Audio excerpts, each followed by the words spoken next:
The Feathers of the Sun. It was the island of Fitu-Iva, the last independent Polynesian stronghold in the South Seas. 3 factors had contributed to Fitu-Iva's independence. The first and second were its isolation and the warlike nature of its population. But these would not have saved it in the end had it not been for the third, the fact that Japan, France, Great Britain, Germany, and the United States discovered its desirability simultaneously. They were like children scrambling for a penny. They got in one another's way. The war vessels of the 5 powers cluttered Fitu-Iva's one small harbour. There were rumours and threats of war.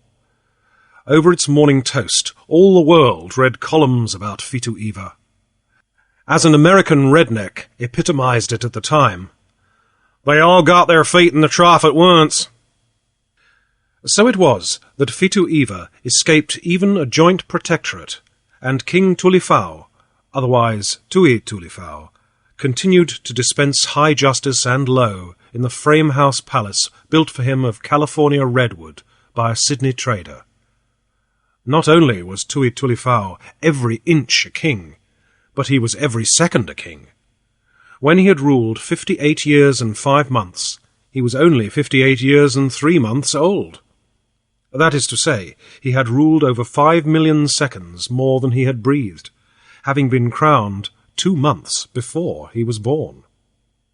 He was a kingly king, a royal figure of a man, standing 6 feet and a half, and, without being excessively fat, weighing 320 pounds. But this was not unusual for Polynesian chief stock. Sepeli, his queen, was 6 feet 3 inches and weighed 260, while her brother, Uiliami, who commanded the army in intervals of resignation from the premiership, topped her by an inch and outweighed her by an even half-hundredweight. Tui Tulifau was a merry soul, a great feaster and drinker. So were all his people merry souls, save in anger, when, on occasion, they could be guilty even of throwing dead pigs at those who had made them mad. And also, on occasion, they could fight like devils, as piratical sandalwood traders and blackbirders in the old days learned to their cost. Grief's schooner, the Kantani, had passed the Pillar Rocks at the entrance 2 hours before, and crept up the harbour to the whispering flutters of a breeze that could not make up its mind to blow. It was a cool, starlit evening, and they lolled about the poop, waiting for their snail's pace to bring them to the anchorage. Willie Smee, the supercargo, emerged from the cabin, conspicuous in his shore clothes. The mate glanced at his shirt of the finest and whitest silk, and giggled significantly. "Dance tonight, I suppose?" Grief observed. "Nope," said Marsh, the mate. "It's Taitua. Willie's stuck on her." "Yeah, just catch me," the supercargo disclaimed. "Well, then she's stuck on you, and it's all the same," the mate went on. "You won't be ashore half an hour before you'll have a flower behind your ear, a wreath on your head, and your arm around Taitua." "Simple jealousy," Willie Smee sniffed. "You'd like to have her yourself, only you can't." "I can't find shirts like that, that's why." "I'll bet you $1 you won't sail from Fitu-Iva with that shirt." "And if Taitua doesn't get it, it's an even bet Tui Tulifau does," Grief warned. "Better not let him spot that shirt, or you can kiss it goodbye." "That's right," Captain Boyd agreed, turning his head from watching the lights on the shore. "Last voyage he fined one of my Kanakas out of a fancy belt and sheath knife." He turned to the mate. "You can let go any time, Mr. Marsh. Don't give too much slack. There's no sign of wind, and in the morning we may shift opposite the copra sheds." A minute later the anchor rumbled down. The whaleboat, already hoisted out, lay alongside, and the shore-going party dropped into it. Along with the Kanakas, all bent for the shore, Grief and the supercargo were in the boat. At the head of the little coral stone pier, Willie Smee, with an apologetic gurgle, separated from his employer and disappeared down an avenue of palms. Grief turned in the opposite direction, past the front of the old mission church. Here, among the graves on the beach, youths and maidens were dancing, lightly clad in ahus and lava-lavas, flower-crowned and garlanded with great phosphorescent hibiscus blossoms in their hair. Further on, Grief passed the long, grass-built Himine house, where a few score of the elders sat in long rows, chanting the old hymns taught them by forgotten missionaries. He passed also the palace of Tui Tulifau, where, by the lights and sounds, he knew the customary revelry was going on. For of the happy South Sea Isles, Fitu Iva was the happiest. They feasted and frolicked at births and deaths, and the dead and the unborn were likewise feasted. Grief held steadily along the Broom Road, which curved and twisted through a lush growth of flowers and fern-like algarrobas. The warm air was rich with perfume, and overhead, outlined against the stars, were fruit-burdened mangoes, stately avocado trees, and slender tufted palms. Every here and there were grass houses. Voices and laughter rippled through the darkness. Out on the water, flickering lights and soft-voiced choruses marked the fishers returning from the reef. At last, Grief stepped aside from the road, stumbling over a pig that grunted indignantly. Looking through an open door, he saw a stout, elderly native sitting on a heap of mats, a dozen deep. From time to time, automatically, he brushed his naked legs with a coconut fibre fly-swatter. He wore glasses and was reading methodically in what Grief knew to be an English Bible. For this was Jeremiah, his trader, so named from the prophet Jeremiah. Jeremiah was lighter skinned than the Fitu Ivans, as was natural in a full-blooded Samoan. Educated by the missionaries, he had served their cause well as lay teacher over in the cannibal atolls to the westward. As a reward, he had been sent to the paradise of Fitu Iva, where all were, or had been, good converts, to gather in the backsliders. Unfortunately, Jeremiah had become too well educated. A stray volume of Darwin, a nagging wife, and a pretty Fitu Ivan widow had driven him into the ranks of the backsliders. It was not a case of apostasy. The effect of Darwin had been one of intellectual fatigue. What was the use of trying to understand this vastly complicated and enigmatical world, especially when one was married to a nagging woman? As Jeremiah slackened in his labours, the mission board threatened louder and louder to send him back to the atolls, while his wife's tongue grew correspondingly sharper. Tui Tulifau was a sympathetic monarch, whose queen, on occasions when he was particularly drunk, was known to beat him. For political reasons, the queen belonging to as royal stock as himself, and her brother commanding the army, Tui Tulifau could not divorce her, but he could and did divorce Jeremiah, who promptly took up with commercial life and the lady of his choice. As an independent trader he had failed, chiefly because of the disastrous patronage of Tui Tulifau. To refuse credit to that merry monarch was to invite confiscation. To grant him credit was certain bankruptcy. After a year's idleness on the beach, Jeremiah had become David Grief's trader, and for a dozen years his service had been honourable and efficient, for Grief had proven the first man who successfully refused credit to the king, or who collected it when it had been accorded. File 2. Jeremiah looked gravely over the rims of his glasses when his employer entered, gravely marked the place in the Bible and set it aside, and gravely shook hands. "I'm glad you came in person," he said. "How else could I come?" Grief laughed. But Jeremiah had no sense of humour, and he ignored the remark. "The commercial situation on this island is damn bad," he said with great solemnity. "My ledger account is shocking." "Trade bad?" "On the contrary, it has been excellent. The shelves are empty, exceedingly empty, but—" His eyes glistened proudly. "But there are many goods remaining in the storehouse. I have kept it carefully locked." "Been allowing Tui Tulifau too much credit." "On the contrary, there has been no credit at all, and every old account has been settled up." "I don't follow you, Jeremiah," Grief confessed. "What's the joke? Shelves empty, no credit, old accounts all square, storehouse carefully locked. What's the answer?" Jeremiah did not reply immediately. Reaching under the rear corner of the mats, he drew forth a large cash box. Grief noted and wondered that it was not locked. The Samoan had always been fastidiously cautious in guarding cash.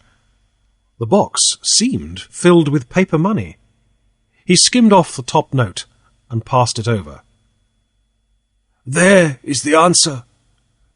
Grief glanced at a fairly well-executed banknote.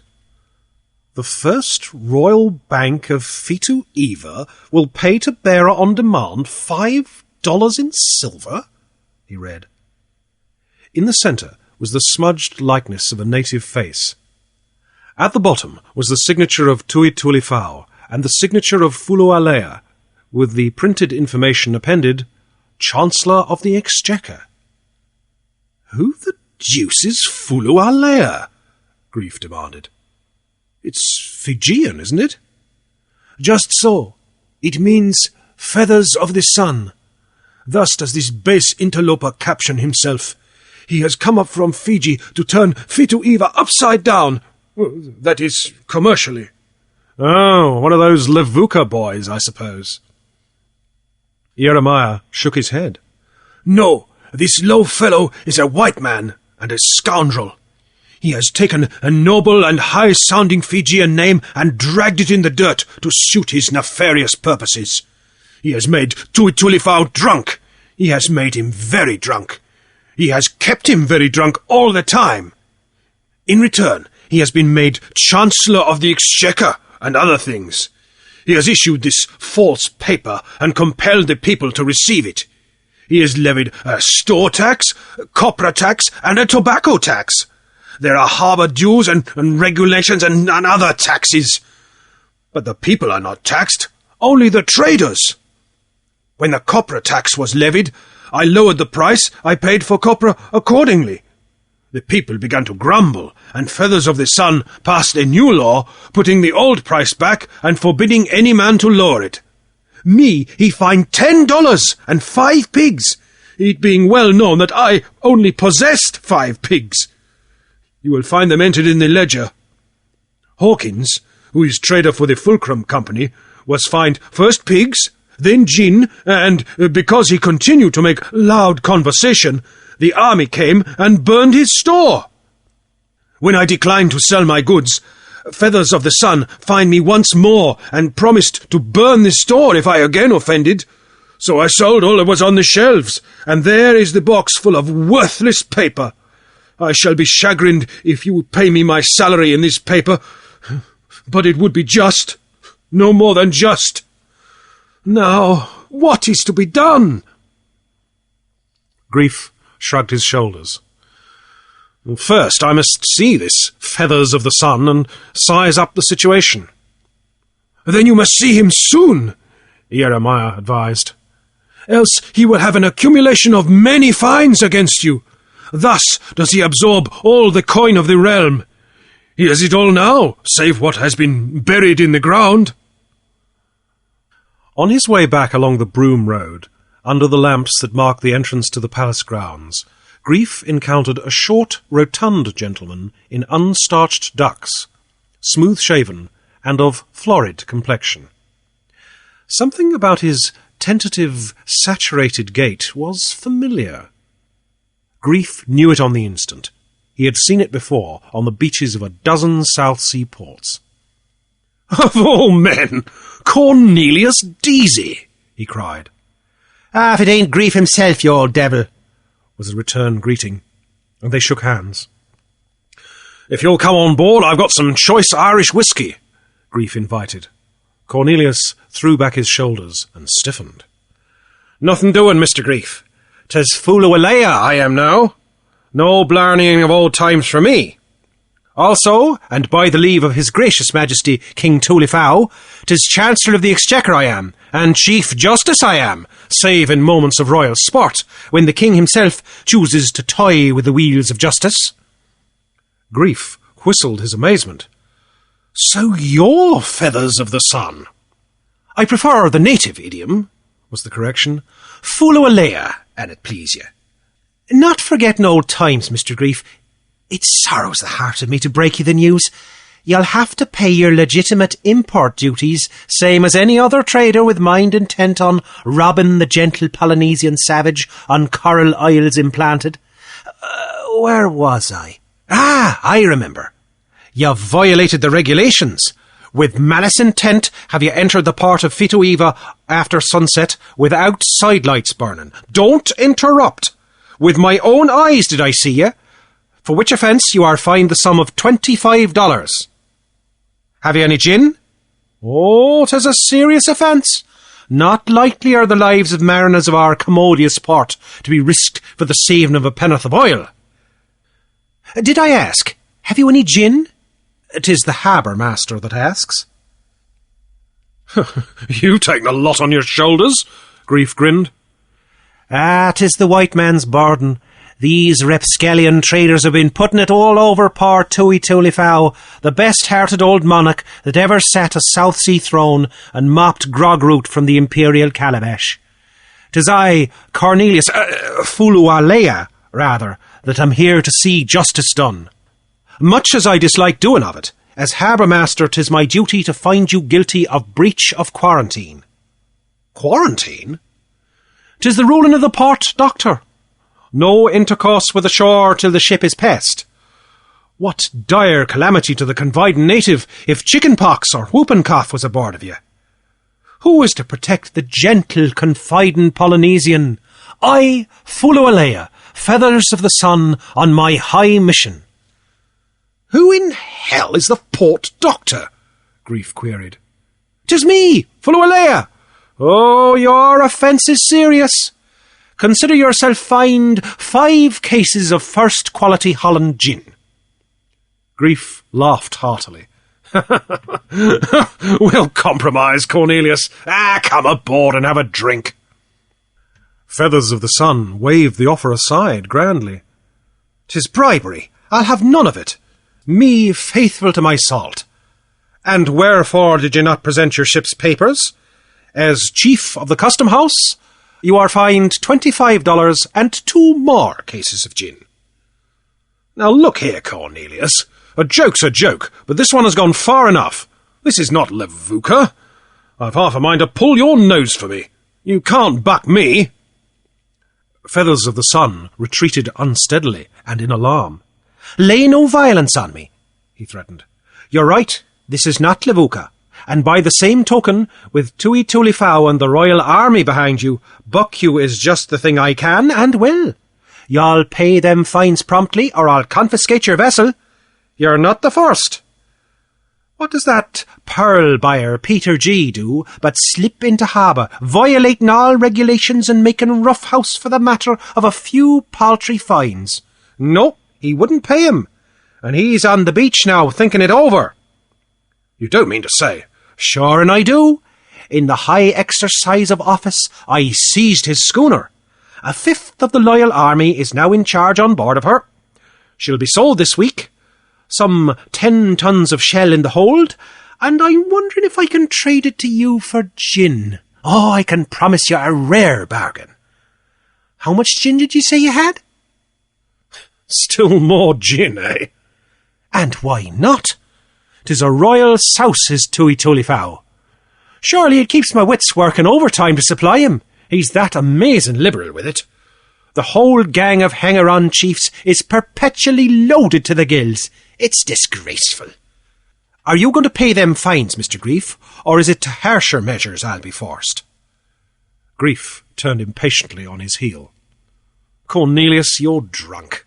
Think it over and come to your senses. The old rollicking South Sea days are gone. You can't play tricks like that now." "Ah, if you think you're going on board, Mr. Grief, I'll save you the trouble. I know your kind. I foresaw your stiff-necked stubbornness, and it's forestalled you are.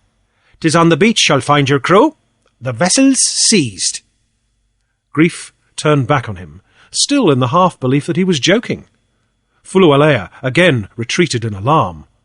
The form of a large man loomed beside him in the darkness. "Is it you, Williamie?" Fulualea crooned. "Here is another sea pirate.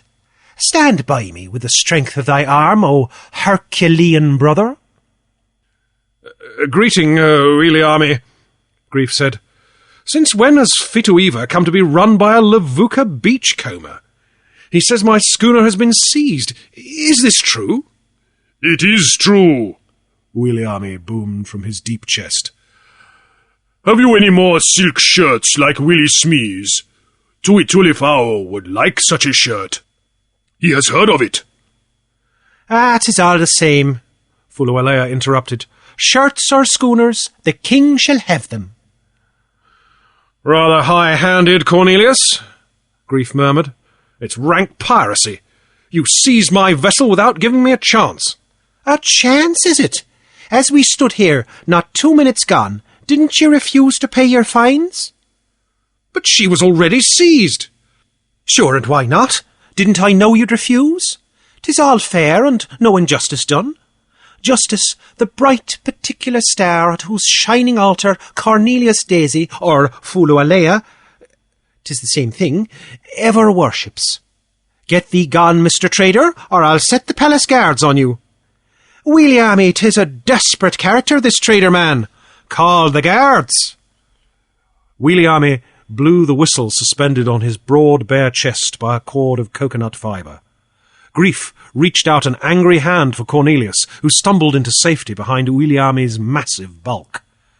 A dozen strapping Polynesians, not one under 6 feet, ran down the palace walk and ranged behind their commander. "Get thee gone, Mr. Trader," Cornelius ordered. "The interview is terminated. We'll try your several cases in the morning. Appear promptly at the palace at 10 o'clock to answer the following charges, to wit: breach of the peace, seditious and treasonable utterance, violent assault on the chief magistrate with intent to cut, wound, maim and bruise, breach of quarantine, violation of harbour regulations, and gross breakage of custom house rules. In the morning, fellow, in the morning, justice shall be done while the breadfruit falls, and the Lord have mercy on your soul." File 3. Before the hour set for the trial, Grief, accompanied by Peter G., won access to Tui Tulifao. The king, surrounded by 6 chiefs, lay on mats under the shade of the avocados in the palace compound. Early as was the hour, palace maids were industriously serving gin. The king was glad to see his old friend David, and regretful that he had run afoul of the new regulations. Beyond that, he steadfastly avoided discussion of the matter in hand. All protests of the expropriated traders were washed away in proffers of gin. "Have a drink," was his inevitable reply, though once he unbosomed himself enough to say that Feathers of the Sun was a wonderful man. Never had palace affairs been so prosperous. Never had there been so much money in the treasury, nor so much gin in circulation. "Well pleased am I with Fulualea," he concluded. "Have a drink." "We've got to get out of this pronto," Grief whispered to Peter G. a few minutes later, "or we'll be a pair of boiled owls. Also, I am to be tried for arson or heresy or leprosy or something in a few minutes, and I must collect my wits." As they withdrew from the royal presence, Grief caught a glimpse of Sepeli, the queen. She was peering out at her royal spouse and his fellow tipplers, and the frown on her face gave Grief his cue. Whatever was to be accomplished must be through her. In another shady corner of the big compound, Cornelius was holding court. He had been at it early, for when grief arrived, the case of Willie Smee was being settled. The entire royal army, save that portion in charge of the seized vessels, was in attendance. "Let the defendant stand up," said Cornelius, "and receive the just and merciful sentence of the court for licentious and disgraceful conduct unbecoming a supercargo. The defendant says he has no money. Very well. The court regrets it has no calaboose. In lieu thereof, and in view of the impoverished condition of the defendant, the court fines the said defendant 1 white silk shirt of the same kind, make, and quality at present worn by the defendant." Cornelius nodded to several of the soldiers, who led the supercargo away behind an avocado tree. A minute later he emerged, minus the garment in question, and sat down beside Grief. "And what have you been up to?" Grief asked. "Blessed if I know. What crimes have you committed?" "Next case," said Cornelius in his most extra-legal tones. "David Grief, defendant, stand up. The court has considered the evidence in the case, or cases, and renders the following judgment. To wit—" "Shut up!" he thundered at Grief, who had attempted to interrupt. "I tell you the evidence has been considered, deeply considered. It is no wish of the court to lay additional hardship on the defendant, and the court takes this opportunity to warn the defendant that he is liable for contempt. For open and wanton violation of harbour rules and regulations, breach of quarantine, and disregard of shipping laws, his schooner, the Cantani, is hereby declared confiscated to the government of Fitu Eva, to be sold at public auction 10 days from date, with all appurtenances, fittings, and cargo thereunto pertaining. For the personal crimes of the defendant, consisting of violent and turbulent conduct, and notorious disregard of laws of the realm, he is fined in the sum of $500 and 15 cases of gin. I will not ask you if you have anything to say, but will you pay? That is the question." Grief shook his head. "In the meantime," Cornelius went on, "consider yourself a prisoner at large. There is no calaboose in which to confine you. And finally, it has come to the knowledge of the court that at an early hour of this morning the defendant did wilfully and deliberately send Kanakas in his employ out to the reef to catch fish for breakfast. This is distinctly an infringement of the rights of the fisherfolk of Fitu Eva. Home industries must be protected. The conduct of the defendant is severely reprehended by the court, and on any repetition of the offence, the offender and offenders, all and sundry, shall be immediately put to hard labour on the improvement of the Broom Road. The court is dismissed." As they left the compound, Peter G. nudged Grief to look where Tui Tulifau reclined on the mats. The supercargo's shirt, stretched and bulged, already encased the royal fat. "The thing is clear," said Peter G. at a conference in Ieremiah's house. "Deasy has gathered in about all the coin. In the meantime, he keeps the king going on the gin he's captured on our vessels.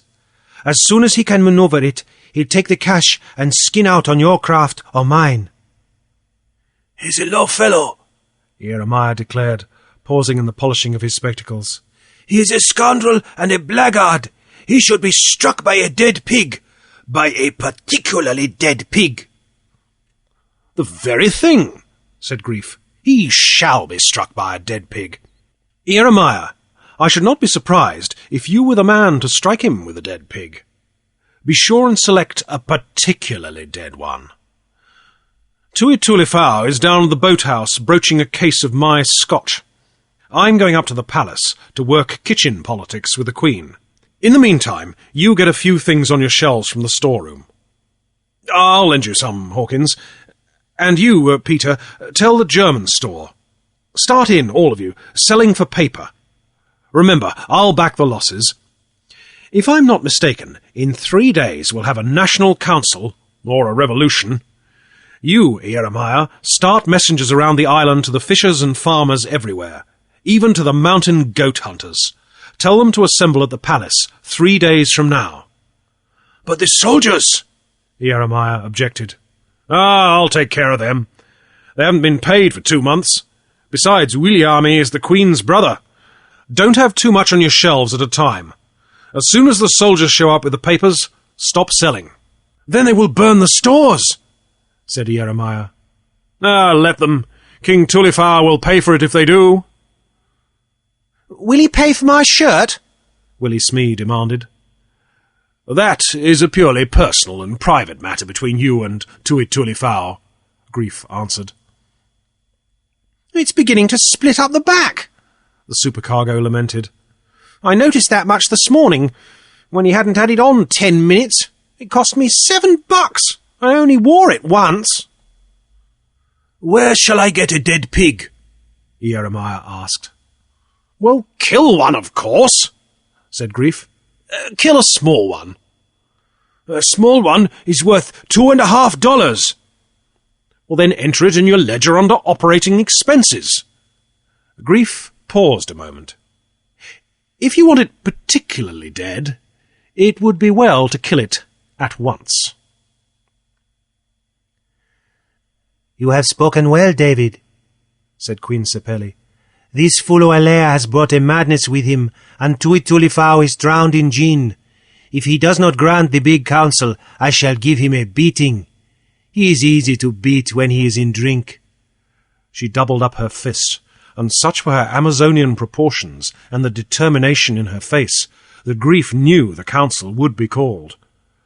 So akin was the Fitu-Even tongue to the Samoan that he spoke it like a native. And you, Williami, he said, have pointed out that the soldiers have demanded coin and refused the paper Fulualea has offered them.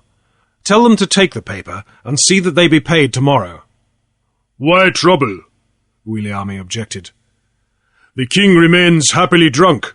There is much money in the treasury, and I am content. In my house are 2 cases of gin and much goods from Hawkins's store. Excellent pig, O my brother, Sepeli erupted. Has not David spoken? Have you no ears? When the gin and the goods in your house are gone, and no more traders come with gin and goods, and Feathers of the Sun has run away to Levuka with all the cash money of Fitu-Eva, what then will you do? Cash money is silver and gold, but paper is only paper. I tell you, the people are grumbling. There is no fish in the palace. Yams and sweet potatoes seem to have fled from the soil, for they come not. The mountain dwellers have sent no wild goat in a week. Though Feathers of the Sun compels the traders to buy copra at the old price, the people sell not, for they will have none of the paper money. Only today I have sent messengers to 20 houses. There are no eggs. Has Feathers of the Sun put a blight upon the hens? I do not know. All I know is that there are no eggs. Well it is that those who drink much eat little, else there would be a palace famine. Tell your soldiers to receive their pay. Let it be in his paper money. And remember, Grief warned, though there be selling in the stores, when the soldiers come with their paper, it will be refused, and in 3 days will be the council, and Feathers of the Sun will be as dead as a dead pig. File 4. The day of the council found the population of the island crowded into the capital. By canoe and whaleboat, on foot and donkey-back, the 5,000 inhabitants of Fitu-Eva had trooped in. The 3 intervening days had had their share of excitement. At first, there had been much selling from the sparse shelves of the traders, but when the soldiers appeared, their patronage was declined, and they were told to go to Fulualea for coin. Says it not so on the face of the paper? The traders demanded, that for the asking the coin will be given in exchange. Only the strong authority of Williami had prevented the burning of the traders' houses. As it was, one of Grief's copra sheds went up in smoke, and was duly charged by Jeremiah to the king's account. Jeremiah himself had been abused and mocked, and his spectacles broken. The skin was off Willie Smee's knuckles. This had been caused by 3 boisterous soldiers who violently struck their jaws thereon in quick succession. Captain Boyg was similarly injured. Peter G. had come off undamaged, because it chanced that it was bread baskets and not jaws that struck him on the fists. Tui Tulifau, with Sepeli at his side, and surrounded by his convivial chiefs, sat at the head of the council in the big compound. His right eye and jaw were swollen, as if he too had engaged in assaulting somebody's fist.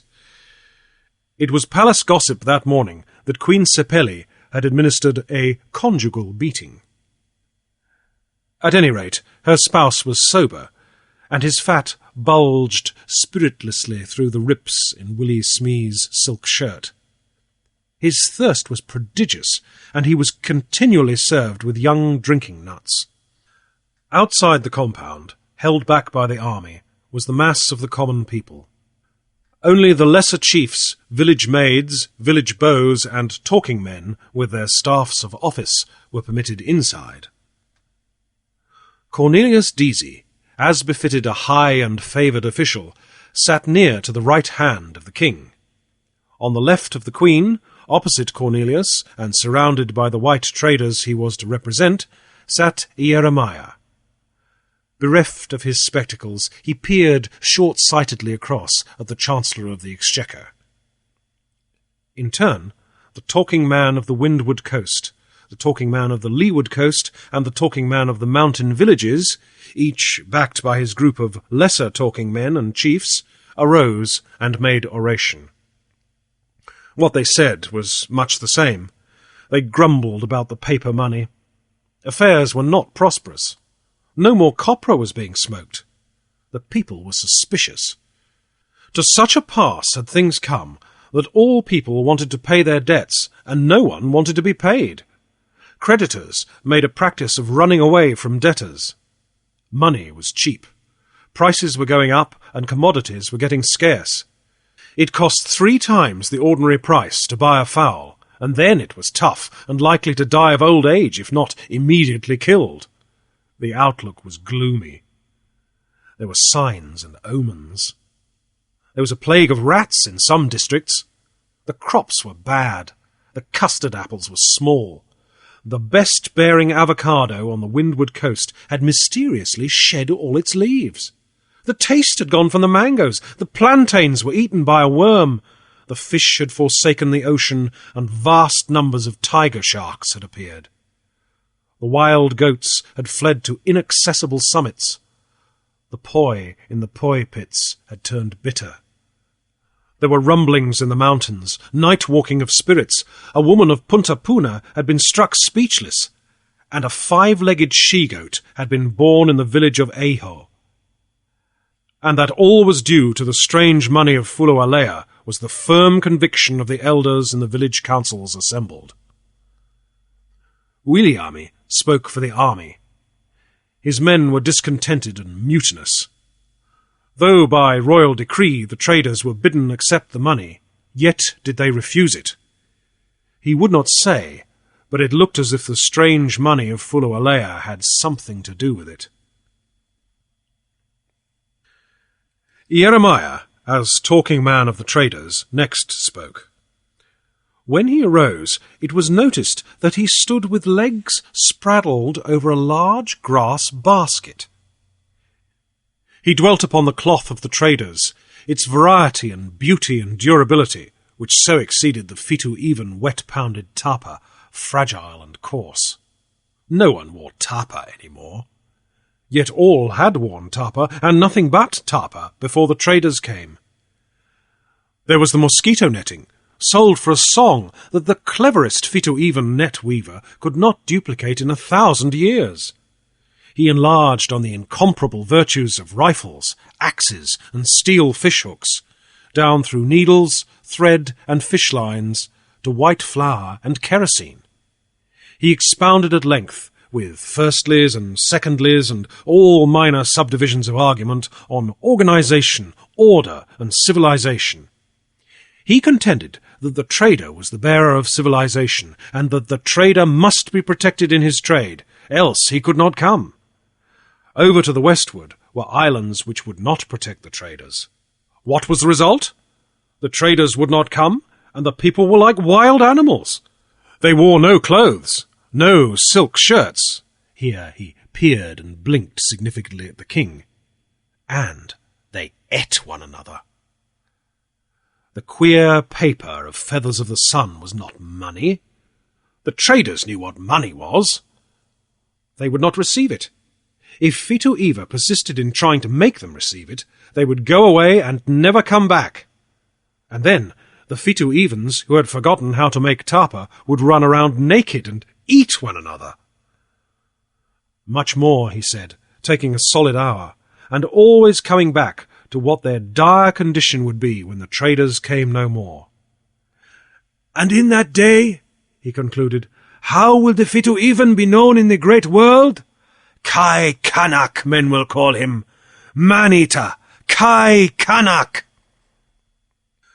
Tui Tulifau spoke briefly. The case had been presented, he said, for the people, the army, and the traders. It was now time for Feathers of the Sun to present his side. It could not be denied that he had wrought wonders with his financial system. Many times he explained to me the working of his system, Tui Tulifau concluded. It is very simple, and now he will explain it to you. It was a conspiracy of the white traders, Cornelius contended. Jeremiah was right so far as the manifold blessings of white flour and kerosene were concerned. Fitu Eva did not want to become Kai Kanak. Fitu Eva wanted civilization. It wanted more and more civilization.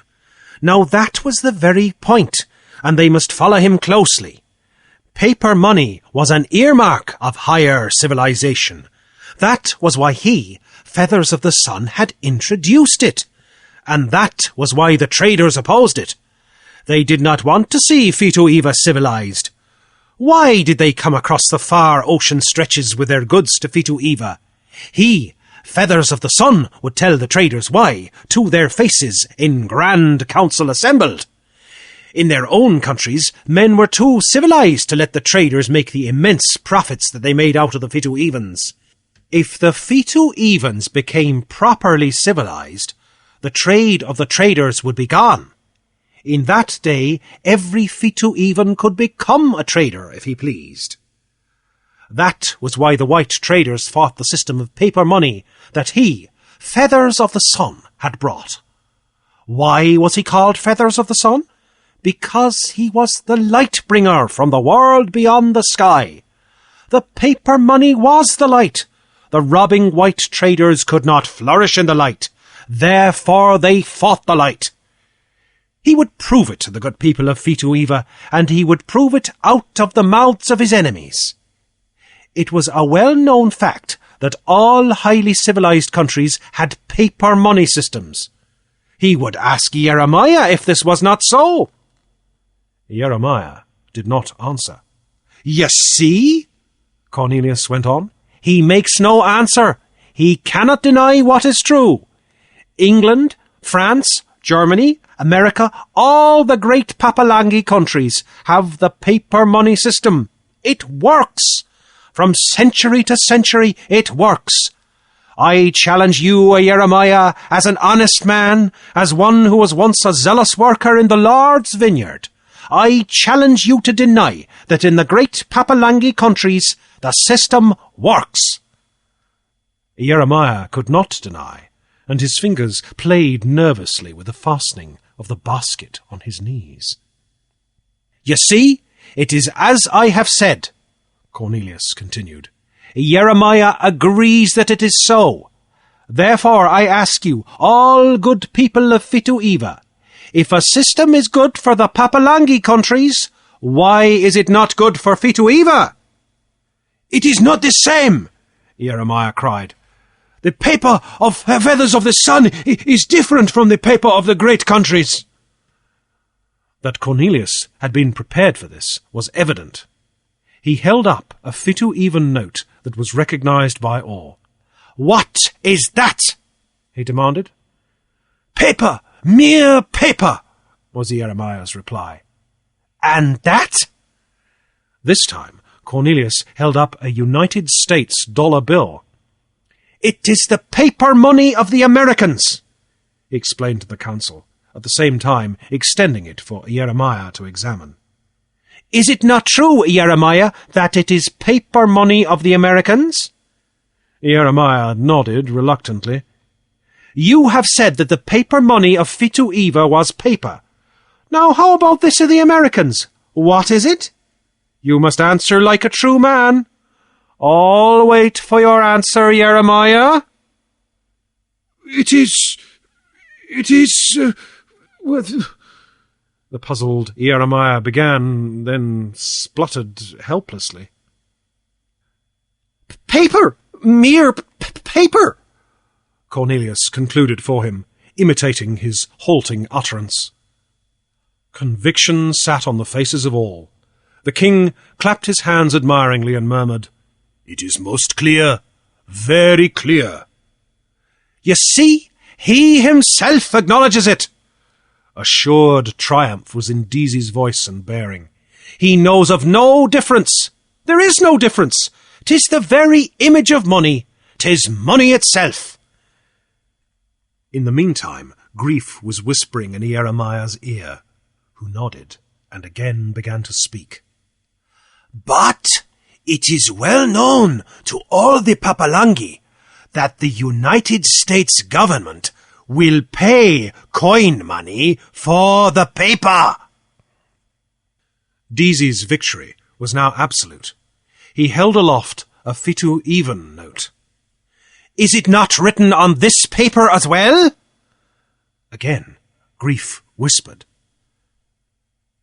That Fitu Eva will pay coin money?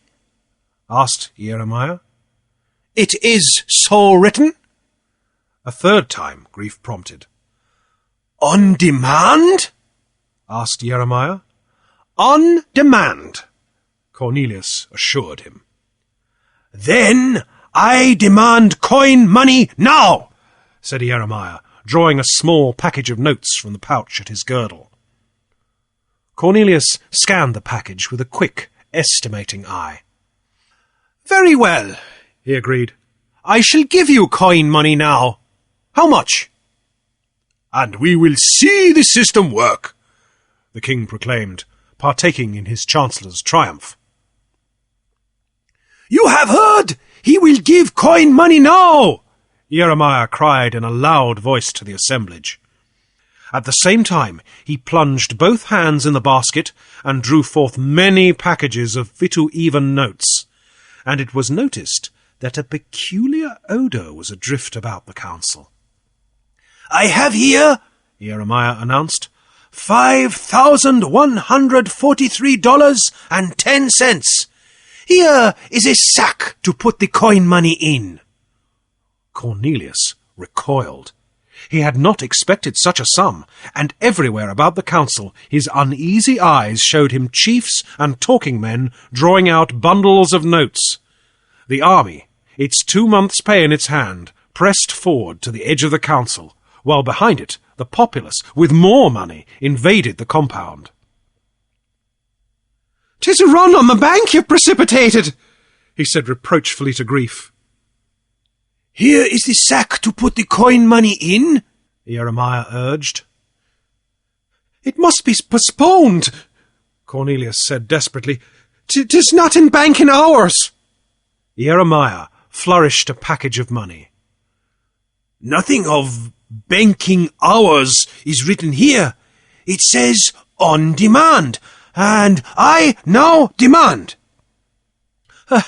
Let them come tomorrow, O Tui Tulifau. Cornelius appealed to the king. They shall be paid tomorrow. Tui Tulifau hesitated, but his spouse glared at him, her brawny arm tensing as the fist doubled into a redoubtable knot.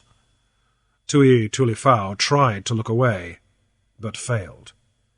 He cleared his throat nervously. We will see the system work, he decreed. The people have come far. "'Tis good money you're asking me to pay out," Deasy muttered in a low voice to the king. Queen Sepeli caught what he said, and grunted so savagely as to startle the king, who voluntarily shrank away from her. "Forget not the pig," Grief whispered to Jeremiah, who immediately stood up. With a sweeping gesture, he stilled the babel of voices that was beginning to rise. "It was an ancient and honourable custom of Fitu Eva," he said, "that when a man was proved a notorious evildoer, his joints were broken with a club, and he was staked out at low water to be fed alive by the sharks. Unfortunately, that day is past. Nevertheless, another ancient and honourable custom remains with us. You all know what it is. When a man is a proven thief and liar, he shall be struck with a dead pig." His right hand went into the basket, and, despite his lack of spectacles, the dead pig that came into view landed accurately on Deasy's neck. With such force was it thrown that the Chancellor, in his sitting position, toppled over sideways. Before he could recover, Queen Sepeli, with an agility unexpected of a woman who weighed 260 pounds, had sprung across to him.